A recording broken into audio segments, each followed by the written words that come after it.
The emergency alarm screamed through the corridors of Terra Station Omega. Captain Sarah Chen ran down the metal hallway, her boots hitting the floor with sharp sounds.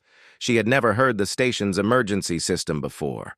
In 20 years of service, nothing had been important enough to wake up every person on the base. She burst through the doors of the command center. Admiral Rodriguez stood at the main screen, his face pale and serious. Around him, officers worked at their stations, with fast movements. The big screen showed a burning planet. "What happened?" Sarah asked. The Admiral turned to her. His eyes looked tired and angry. "New Eden is under attack. The Zephyrian Empire hit them 3 hours ago." Sarah felt her stomach drop. New Eden was one of humanity's farming colonies. 2.3 million people lived there. Families, children, farmers who just wanted to grow food in peace. "How many ships did they send?" she asked. 12 dreadnoughts. Maybe more." The Admiral's voice was hard. "They're burning the cities from space. Our people are running, but there's nowhere to go." Sarah watched the screen. She could see the bright flashes of weapons hitting the planet's surface. Each flash meant hundreds of people dying, maybe thousands. "What are our orders, sir?" "Admiral." Rodriguez looked at her for a long moment. "You're taking the Blackstar to New Eden. Get as many people out as you can." Sarah blinked. The USS Blackstar was humanity's newest and strongest ship. It was also their only real warship. The Terran Confederation had always stayed out of the Empire's way. They were too small to fight back. "Sir, the Blackstar is one ship. They have 12 dreadnoughts. Each one is 3 times our size." "I know the numbers, Captain." The Admiral walked to the window that looked out at space. "But we can't just let them die. And maybe it's time the Empire learned that humans don't make easy victims." Sarah felt something cold and hard settle in her chest. She had trained her whole life for this moment, but she had hoped it would never come. War with the Empire meant the end of everything they had built. "How long do we have?" she asked. "The Blackstar can be ready in 2 hours. You'll need to push the quantum fold drive harder than we've ever tested it." Sarah nodded. The quantum fold drive was new technology. It could move a ship across space much faster than anything the Empire had, but they had never used it in real battle conditions. "What about weapons? The Empire has never seen our new plasma systems." "That's our only advantage," the Admiral said. "They don't know what we can do. But Sarah, this might be a one-way trip. I need you to understand that." Sarah thought about her crew. 800 good people who had signed up to explore space and protect colonies. They had not signed up to die fighting an empire that controlled half the galaxy. "I understand, sir. But if we're going to do this, we do it right. No half measures." The Admiral smiled for the first time that day. "That's why you're the right captain for this job. Go get your people ready." Sarah left the command center and walked quickly to the Blackstar's docking bay. The ship was huge and black, with smooth lines that made it look fast even when it was not moving. The scientists had built it with the best technology humanity could create: advanced armor that could change and adapt, smart computer systems that could think almost like a person, and weapons that could cut through anything. She found her first officer, Commander James Park, in the ship's main bay. He was checking supply, lists on his tablet. "Commander, we have new orders. Emergency departure in 2 hours." James looked up at her. He was a good officer and a smart man. He could read her face easily. "How bad?" he asked. "New Eden is burning. 12 Imperial dreadnoughts. We're going in alone." James was quiet for a moment. Then he put away his tablet and straightened his shoulders. "I'll get the crew ready. What do we tell them?" "The truth. People are dying, and we're the only ones who can help them." Over the next 2 hours, Sarah watched her crew prepare for what might be their last mission. The engineers worked on the ship's systems. The weapons teams checked every gun and missile. The medical staff prepared for casualties. Dr. Elena Martinez, the ship's chief medical officer, found Sarah on the bridge. "Captain, I've set up emergency medical stations throughout the ship. If we're really going to fight Imperial dreadnoughts, We'll need them. How are the crew taking the news? Sarah asked. Better than I expected. Nobody's asking to be transferred. Off the ship. A few of them have family on New Eden. Sarah nodded. That was her crew. When people needed help, they stepped forward. Lieutenant Tom Bradley, the weapons officer, came over to them. Captain, all weapon systems are ready. The new plasma cannons are charged and the targeting computers are running perfectly. Good. What about the adaptive armor? All systems green. The armor can adjust to different types of energy weapons automatically. The Empire has never seen anything like it. Sarah looked around the bridge. Her officers worked at their stations with calm efficiency. These people trusted her to bring them home. She hoped she could keep that promise. All stations, report, she called out. Navigation ready, came the first voice. Engineering ready. Weapons ready. Medical ready. Communications ready. Sarah took a deep breath. Computer, begin quantum fold sequence. The ship's AI spoke in a calm female voice. Quantum fold drive charging, estimated time to New Eden system, 4 hours, 37 minutes. All crew, this is the captain. We are departing for New Eden to help our people. The Empire thinks humans are weak because we are small. They think we will run away and hide. Today we show them they are wrong. Today we show them that humans protect their own. The quantum fold drive activated with a deep humming sound that Sarah could feel in her bones. Space around the ship began to bend and twist. The stars stretched into long lines of light. The USS Blackstar shot forward into folded space, carrying 800 humans toward a battle that would change everything. Sarah stood on her bridge and watched the strange lights of quantum fold travel. In a few hours, they would drop back into normal space near New Eden. They would face an enemy that had conquered thousands of worlds and enslaved entire species. But Sarah felt something she had not expected. She felt ready. The Empire had made a mistake. They had attacked innocent people and thought no one would fight back. They were about to learn that humans were different from the other species they had conquered. Humans did not surrender when their people were in danger. They did not run away when the odds were bad. They fought harder when things looked impossible. The Black Star raced through folded space toward New Eden and toward a war that would shake the galaxy. The USS Blackstar dropped out of quantum fold space at the edge of the New Eden system. The view on the main screen made Sarah's blood run cold. 3 massive Imperial dreadnoughts hung in space around the planet like hungry wolves. Each ship was dark gray and covered with weapon ports. They were so big that the Blackstar would fit inside one of their cargo bays. But the worst part was the planet itself. New Eden's beautiful blue and green surface was covered with red spots where the cities burned. Thick black smoke rose from the farms that had fed millions of people. Scan for survivors, Sarah ordered. Lieutenant Chen at the science station worked quickly at her controls. I'm reading escape pods and small ships all around the system. Maybe 200,000 people got away before the attack. What about Imperial fighters? 12 squadrons hunting the civilian ships. They're not letting anyone escape. Sarah watched a group of small Imperial fighters chase down a civilian transport. The transport was slow and had no weapons. The fighters destroyed it with bright energy beams. Hundreds of people died in that single flash of light. Captain, Commander Park said quietly, we should stick to the plan. Hit and run. Get as many people as we can and leave.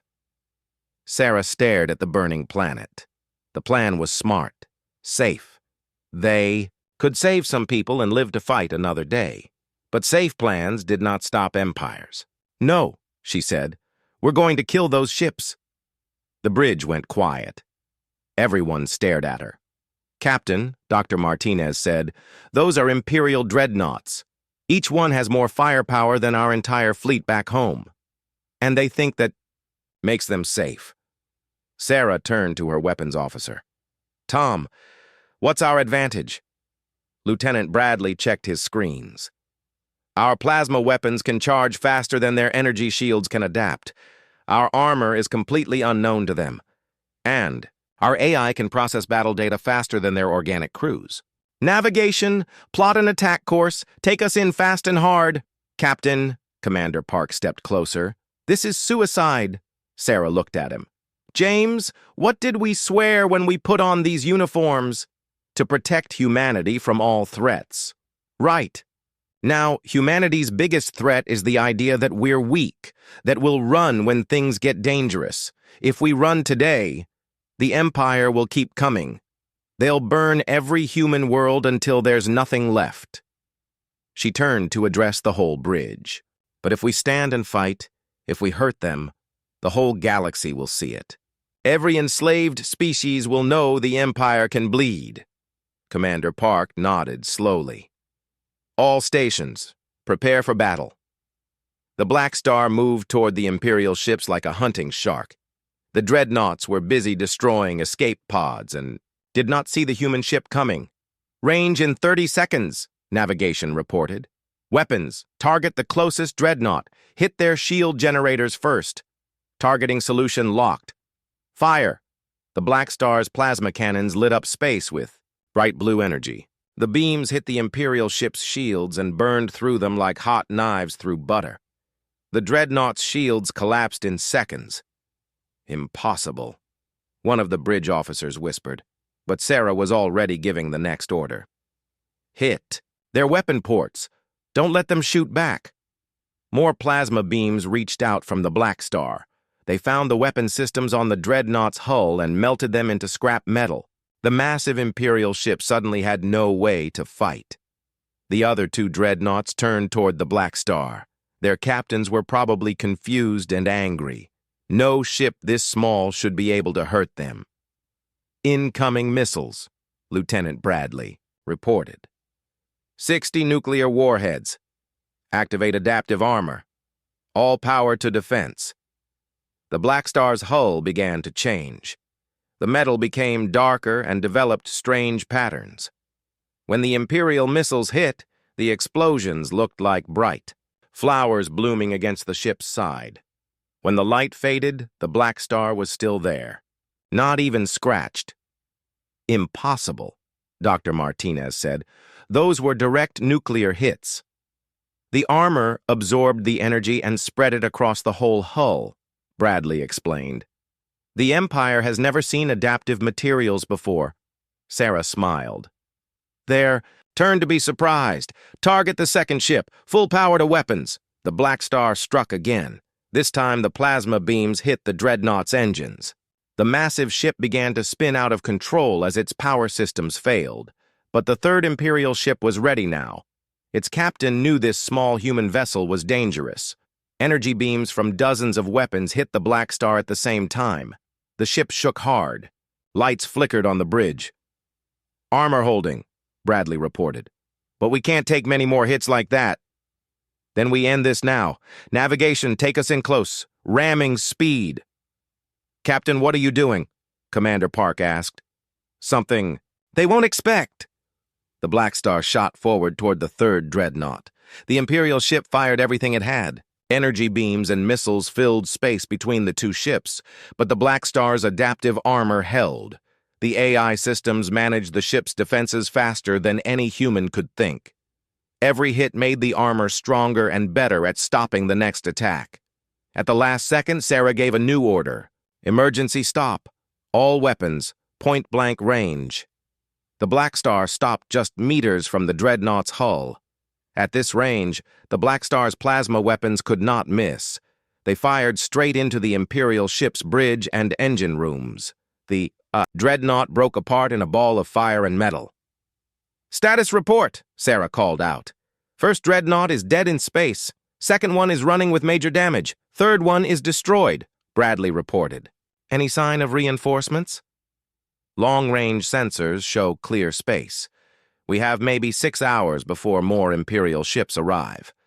Sarah looked at the burning planet on the screen. How many people can we evacuate in 6 hours?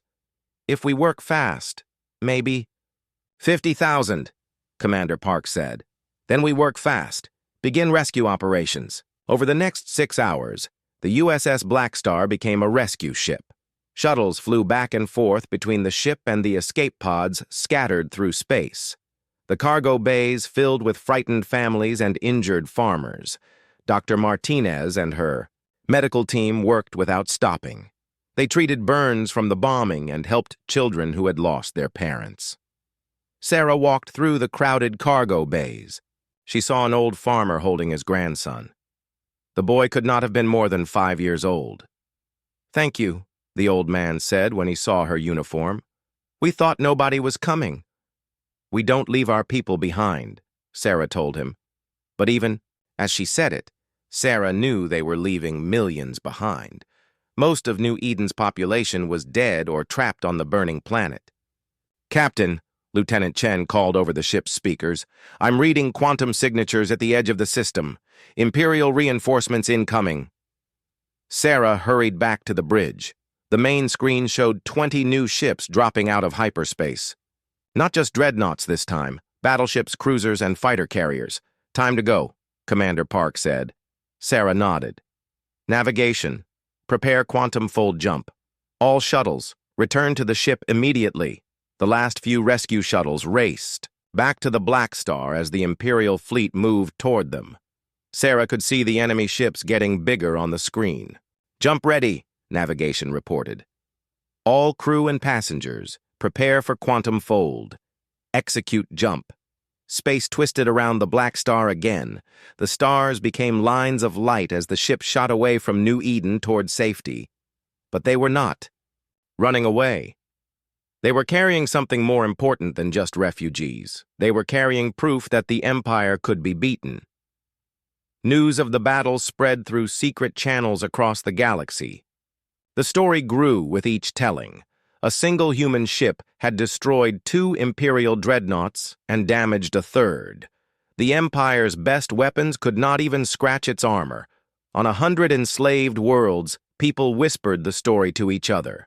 Some of them began to hope for the first time in generations. The USS Blackstar had fired the first shot in a war that would change everything. Admiral Kethvar stood in the command center of his flagship, the Eternal Dominion. The massive warship was the pride of the Imperial fleet. Its weapons could destroy planets, and its armor could stop any attack. But today, the Admiral was not thinking about his ship's power. He was thinking about failure. On the main screen, he watched recordings from the New Eden battle. A small human ship, barely the size of a destroyer, had destroyed 2 dreadnoughts and escaped from 20 Imperial vessels. "How is this possible?"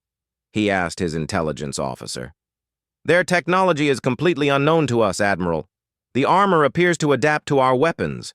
Their plasma systems cut through our shields like they were not there." Kethvar had served the Empire for 40 years. He had conquered 30 star systems and crushed dozens of rebellions. No enemy had ever surprised him like this. "Where is this human ship now?" "Unknown, sir. Their jump technology is faster than anything we can track." The Admiral turned away from the screen. "Find them. Use every spy, every sensor network, every ship we have.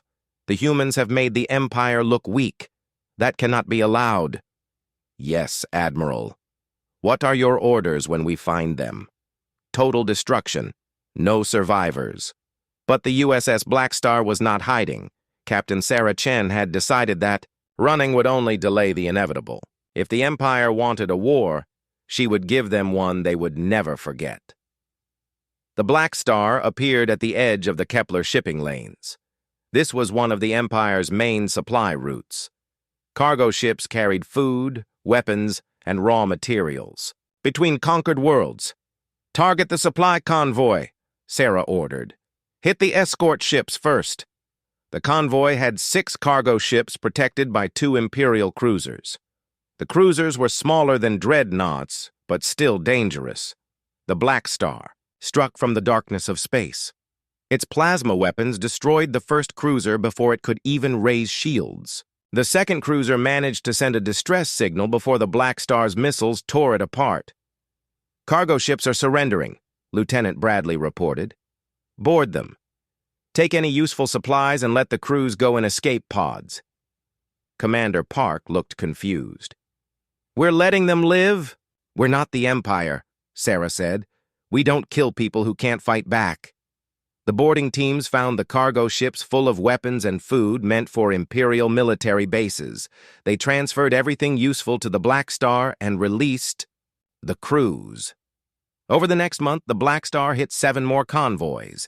Each time, they destroyed the escorts and took the supplies. Each time, they let the civilian crews escape. Word of the attacks spread through the Empire. A ghost ship that appeared from nowhere, struck like lightning, and vanished before help could arrive. Some Imperial officers began to fear deep space patrols. But the Blackstar was learning too. Each battle taught Sarah and her crew more about Imperial technology and tactics. The ship's AI systems studied every enemy weapon and defense. Their shields are strong, but they recharge slowly, Tom Bradley explained during a briefing. If we hit them fast enough, we can overload their systems. What about their weapons? Dr. Martinez asked. Powerful, but not very accurate at long range. Our targeting computers are much better than theirs. Sarah nodded. So we stay fast and keep our distance. What about their communications? That's interesting, Lieutenant Chen said. They use quantum entanglement for instant communication across the galaxy. But if we can jam their quantum transmitters, we can isolate their ships. Can we do that? I think so. I've been working on modifications to our sensor array, 3. Weeks later, the Blackstar struck again. This time, the target was an Imperial mining station in the asteroid belt of Sigma Prime. The station was protected by 4 cruisers and had a garrison of 2,000 troops, but the station also had something else. Intelligence reports said it was a slave labor camp where the Empire forced captured aliens to mine rare metals. This is not just about supplies, Sarah told her crew. There are innocent people down there who need our help. The attack began with Lieutenant Chen jamming the station's communications. The Imperial ships could not call for help or coordinate their defense. The Blackstar came in fast, using asteroids for cover. Its weapons picked off the cruisers one by one, while the enemy ships struggled to find their target in the dense asteroid field. Within an hour, all 4 escort ships were destroyed. The mining station was defenseless. Open a channel to the station, Sarah ordered. The face of an Imperial commander appeared on the screen. He was a tall alien with blue skin and cold, yellow eyes. Surrender immediately, he demanded. You are attacking an Imperial facility. The penalty is death. No, Sarah said calmly. You are going to release all the prisoners and evacuate your troops. You have 10 minutes. The commander laughed. 1 small ship against a fortified station? You humans are even more foolish than we thought. Sarah turned to her weapons officer. Tom, put a plasma beam through their docking bay. Make sure nobody gets hurt, but get their attention. The Blackstar's main weapon fired once. The plasma beam carved a perfect hole through the station's armor, missing the people inside by inches. The Imperial commander stopped laughing. 9 minutes, Sarah said. The evacuation began immediately. Imperial shuttles launched from the station, carrying troops and equipment. Then came the prison transports, filled with alien slaves who had been forced to work in the mines. Sarah watched the refugees come aboard the Blackstar. They were members of a dozen different species. Some had been prisoners for years. Others had been captured just weeks ago. Dr. Martinez worked with her medical team to treat the freed prisoners. Many were sick or injured from harsh labor and poor conditions. Captain, one of the aliens said to Sarah. He was tall and thin with silver skin. I am Veltar of the Vrex people. We have heard stories of the human ship that fights the Empire. Stories travel fast, Sarah said. Faster than you know. On my home world, the resistance cells speak of nothing else. You have given us something we had lost. What's that? Hope. Over the next few months, something unexpected began to happen. The Blackstar started receiving coded messages from rebels and resistance fighters across the galaxy. The Vrex could make their ships invisible to sensors. The Shard people had natural armor that could stop energy weapons. The aquatic depths could fight in environments where Imperial technology failed. Each species had strengths the Empire had never learned to use. But working together, they could be dangerous. "Captain," Commander Park said during a strategy meeting, "we're getting reports of coordinated attacks in the Outer Rim. Rebel groups are hitting Imperial outposts at the same time we strike supply lines." "Good. The more pressure we put on them, the thinner their forces become." But Admiral Kethvar is adapting too. He's pulled ships from Border Patrol and concentrated them into hunter-killer groups. They're actively hunting us now. Sarah looked. At the star charts on the table, red markers showed Imperial fleet positions. Blue markers showed rebel activity. The pattern was clear. "They're trying to drive us into a trap," she realized. "All these fleet movements are designed to push us toward one system." "The Maelstrom Nebula," Lieutenant Chen said. "Sensors don't work well there. If they corner us inside, we won't be able to see them coming," Sarah smiled. "Then that's exactly where we need to go." "Captain, think about it. They expect us to avoid the nebula because it limits our sensors. But it limits their sensors too. And we have something they don't." "What's that?" "Friends?" Sarah began sending coded messages to every rebel group they had contacted. The plan was dangerous and required perfect timing, but if it worked, they could turn the Empire's trap into their own advantage. The USS Blackstar set course for the Maelstrom Nebula. Behind them, Admiral Kethvar's hunter fleets began to close in, but the Blackstar was not running toward a trap. It was racing toward the largest gathering of rebel forces in galactic history. The real war was about to begin. The Maelstrom Nebula was like nothing Sarah had ever seen. Purple and blue gases swirled through space in patterns that hurt to look at. Lightning jumped between clouds of cosmic dust. The nebula was beautiful and deadly at the same time. "Sensors are almost useless in here," Lieutenant Chen reported. "I can barely see a kilometer ahead." "That works both ways," Sarah said. "The Empire can't see us either." The USS Blackstar moved carefully through the nebula's outer edge. Sarah had received a coded message with coordinates for a meeting point deep inside the gas clouds. After 6 hours of slow travel, they found it. Hidden in a pocket of clear space was the largest collection of rebel ships Sarah had ever imagined. Sleek Vrex stealth ships hung next to crystalline shard vessels that looked like floating diamonds. Strange aquatic ships of the depths floated in specialized environment suits. There were also ships from species Sarah had never seen before. Some looked like metal insects. Others were smooth and organic, like they had been grown instead of built. "How many ships?" she asked. 237 vessels of various types, Chen reported. "And, Captain, I'm reading at least 40 different species represented." As the Blackstar approached the gathering, alien voices began speaking over the communication channels.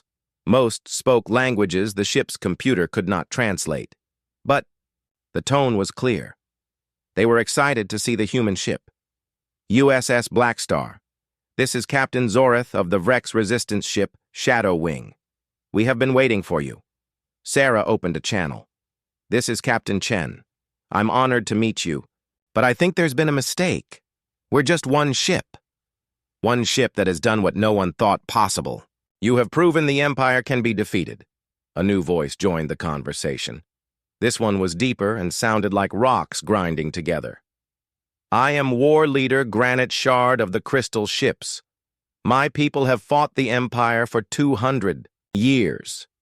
We have never won a battle until we started copying your tactics." More voices joined in. Ship captains from a dozen species, all speaking about victories against Imperial forces. Small victories, but victories nonetheless. "We need to meet in person," Sarah said. "Can you arrange a gathering?" The old mining station at the center of the nebula is still functional. "We can meet there." 2 hours later, Sarah walked into a scene that belonged in a history book. The abandoned mining station's main bay had been cleared and filled with representatives from 43 different species. She had never seen such diversity. Some aliens were tall and thin, others were short and wide. Some breathed oxygen like humans. Others wore environment suits filled with different gases, but they all had one thing in common. They looked at her with hope. Veltar of the Vrex stepped forward. Sarah remembered him from the mining station rescue. "Captain Chen, we have much to discuss." The meeting lasted 12 hours. Sarah learned that the resistance was much bigger than she had imagined. Every species the Empire had conquered had rebels. Most had been fighting alone for decades or even centuries. "The problem is coordination," explained Captain Zoreth. "Each species fights differently. Our ships are invisible but weak. The Shard ships are tough but slow. The Depths can only fight near gas giants. And the Empire knows all our weaknesses," added War Leader Granite Shard. "They have been fighting us for so long that they know exactly how to counter each species." Sarah studied the data they showed her. Battle reports, ship specifications, tactical analyses. The Resistance had been trying everything, but nothing worked for long. "What we need," she said slowly, "is to do something they don't expect." "Like what?" asked a captain from a species Sarah did not recognize. "We stop fighting separate wars and start fighting together. Combined operations using each species' strengths to cover the other's weaknesses." The room went quiet. Sarah could see doubt on many alien faces. "Humans fight in groups," she continued. "We call it combined arms tactics. Different units working together to be stronger than the sum of their parts." "It sounds good in theory," Captain Zoreth said. "But our technologies are not compatible. Our ships cannot even communicate properly." "Then we fix that. The Blackstars. AI can learn any language and adapt to any technology. We use it as a command and control hub." Dr. Martinez, who had come to the meeting with Sarah, spoke up. "We could standardize communication protocols, create translation software that works for everyone." "And tactical coordination," added Commander Park. "If we can link all the ship's computers, we can fight as one fleet instead of many small groups." Over the next week, the gathering turned into a massive engineering project. Teams of technicians from different species worked together to solve problems that had seemed impossible. The Vrex contributed their stealth technology. The Shard shared their energy shield designs. The Depths provided underwater combat tactics that could be adapted for fighting in asteroid fields. But the real breakthrough came from an unexpected source. Lieutenant Chen was working with a young alien engineer named Clixta. His species, the Makers, had been enslaved by the Empire for their ability to build and repair anything. "Your quantum fold drive," Clixta said in broken human language. "Very interesting, but limited." "How so?" Chen asked. "Can only fold space between 2 points. What if could fold many points at once?" Chen stared at him. "You mean create a fold network? Multiple ships jumping simultaneously?" "Yes. Use network to coordinate attacks across many systems at same time. Empire cannot be everywhere at once." The idea was brilliant and terrifying. If they could modify the quantum fold technology to work as a network, the rebel fleet could hit targets across the galaxy simultaneously. But they would need to test it first. Sarah gathered the senior officers for a planning session. "We need a target that will let us test the new tactics without risking the whole fleet." "What about the research station at Kepler 7? Suggested Captain Zoreth. "It is heavily defended but isolated. If something goes wrong, we can retreat." "What makes it special?" Sarah asked. War Leader Granite Shard answered. "It is where the Empire develops new weapons. Our spies say they are working on something called a planet killer." Sarah felt cold. "How close are they to finishing it?" "Unknown. But if the Empire has a weapon that can destroy worlds, the war is over before it starts." The attack on Kepler 7 began 3 days later. 12 ships from 6 different species dropped out of quantum fold space in perfect formation around the Imperial Research Station. The coordination was flawless. Vrek's stealth ships disabled the station's sensors while shard vessels absorbed the defensive fire. Depth fighters swept through the asteroid field to eliminate Imperial patrol craft. And at the center of it all, the USS Blackstar coordinated everything through its AI network. "All targets eliminated," Lieutenant Bradley reported. "The station is defenseless." "Boarding teams go," Sarah ordered. The assault teams were as diverse as the fleet. Human Marines fought alongside Vrek's infiltrators and shard warriors. Each species used their natural abilities to overcome different obstacles. They found the research labs deep inside the station. The Imperial scientists had been working on something horrible, a weapon that could crack a planet's core and tear it apart from the inside. But they also found something else: detailed plans for Imperial fleet movements and defensive positions, battle strategies and communication codes. "This is intelligence on their entire military structure," Chen said as she copied the data. "Ship positions, supply routes, command protocols." "And look at this," Dr. Martinez added. She was examining captured Imperial equipment. "They have been studying our technology. They know about our adaptive armor and quantum fold drives." Sarah felt her stomach drop. "They're developing countermeasures." "More than that. They are building ships specifically designed to fight us." The data showed Imperial shipyards working around the clock to build new vessels. Ships with weapons designed to overload adaptive armor, faster engines to match human quantum fold technology, better sensors to track stealth ships. "How long before these new ships are ready?" Sarah asked. "According to this, the first squadron will be operational in 6 months. Sarah looked around at her officers and allies. They had won a great victory today. The combined fleet had worked perfectly, and they had valuable intelligence. But they had also learned something terrifying. The Empire was adapting faster than expected. The window of opportunity was closing. "We need to hit them before those new ships are finished," she said. "And we need to hit them hard enough that they can't recover." "What are you suggesting?" Captain Zorith asked. Sarah looked at the star charts showing Imperial territory. Thousands of systems under enemy control, millions of ships in their fleet, billions of enslaved people. "We take the war to their home system. We attack the capital itself." The room went completely silent. Attack the Imperial capital?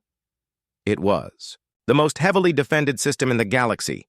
Hundreds of ships, orbital defense platforms, and millions of troops. "That is suicide," War Leader Granite Shard said finally. "Maybe," Sarah agreed. "But if we can cripple their command structure, every enslaved world will have a chance to break free. The Empire is huge, but it depends on central coordination. Cut off the head, and the body dies." She looked around the room at faces from 43 different species. All of them had lost something to the Empire: homes, families, entire civilizations. Emperor Vexhan stood in his throne room on Zephyros Prime, staring at reports that made no sense. Rebellion was spreading across his empire like wildfire. 50 systems had declared independence in the last month. His fleet commanders were demanding more ships, more troops, more resources. But the worst news came from Admiral Kethvar. "The rebel fleet has vanished completely," the admiral reported over the communication screen. "Our spies report they are gathering somewhere in the Outer Rim, but we cannot find them." "How does an entire fleet disappear?" the Emperor demanded. "Their technology is beyond our understanding, Majesty. We have captured some of their equipment, but our scientists need more time to develop countermeasures." "Time we do not have." "How many systems are in open revolt?" 83 confirmed. Possibly more. Without central coordination, our local commanders cannot suppress the rebellions effectively. The Emperor closed his eyes. His empire had stood for 1,000 years. His ancestors had conquered half the galaxy and enslaved hundreds of species. No force in the universe should be able to threaten them, but somehow one small human ship had started a fire that was burning everything down. "Recall all fleets to the home system," he ordered. "If they want to fight us, let them come here where we are strongest. Majesty, that will leave the Outer Rim completely undefended. The Outer Rim is already lost. We will rebuild from the core worlds once these rebels are destroyed." 20 light-years away, the USS Blackstar led the largest rebel fleet in galactic history toward Zephyros Prime. 250 ships from 43 different species moved through quantum-fold space in perfect coordination. Sarah stood on her bridge, watching the countdown to their arrival. In 6 hours, they would drop into normal space in the most heavily defended system in the galaxy. "Final systems check," she ordered. "All ships report ready," Lieutenant Chen announced. "The quantum fold network is stable and all communication. Links are active. Weapon status? All vessels armed and ready. The shard ships have their crystal cannons charged. The Vrex have their stealth fields active. The depths have their pressure weapons prepared." Sarah nodded. Each species brought their own unique advantages to the battle, but they also brought their own weaknesses. Victory would depend on using strengths to cover weaknesses. "Dr. Martinez, how are our passengers?" The Blackstar carried more than just crew now. Refugees from a dozen worlds filled the cargo bays. If the mission failed, these people would die with the ship. But Sarah could not leave them behind. "Scared but determined," the doctor reported. "Many of them have family on Zephyros Prime. They want to see their loved ones freed." Commander Park approached Sarah with a tablet. "Final intelligence update. Imperial forces in the Zephyros system number approximately 300 warships plus orbital defense platforms." Odds. Not good, but the plan might work if everything goes perfectly. Sarah almost smiled. In her experience, nothing ever went perfectly. Good plans survived contact with the enemy by being flexible. All ships prepare for quantum fold exit in 60 seconds. Across the fleet, alien crews made final preparations. Vrex pilots activated their stealth systems.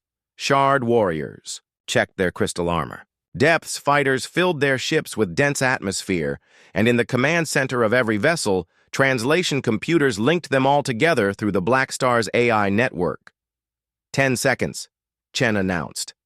5, 4, 3, 2, 1. The rebel fleet dropped out of quantum fold space at the edge of the Zephyros system. Immediately, alarms began screaming on Imperial ships throughout the sector.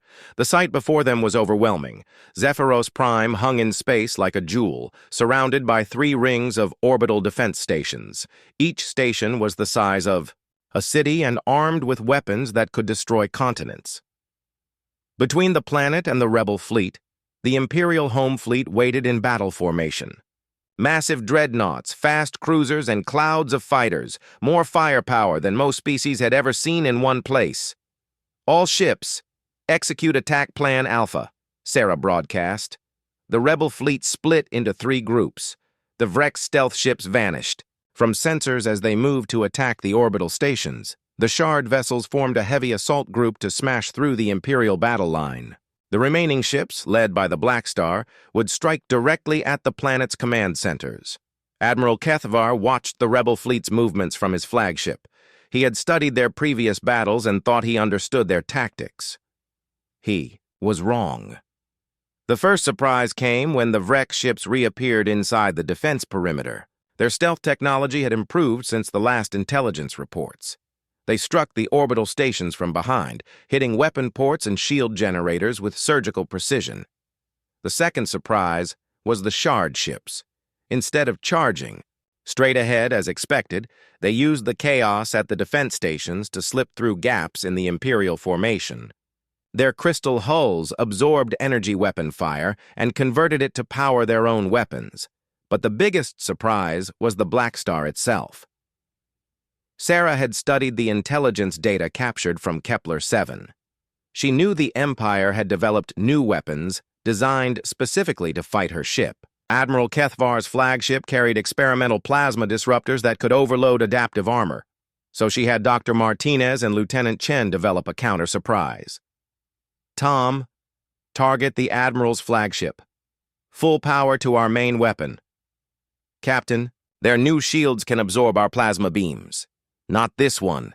Elena and Chen modified it with shard crystal technology.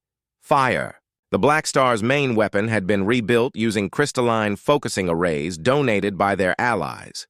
When it fired, the beam was not just plasma energy. It was pure, concentrated force that could cut through any defense.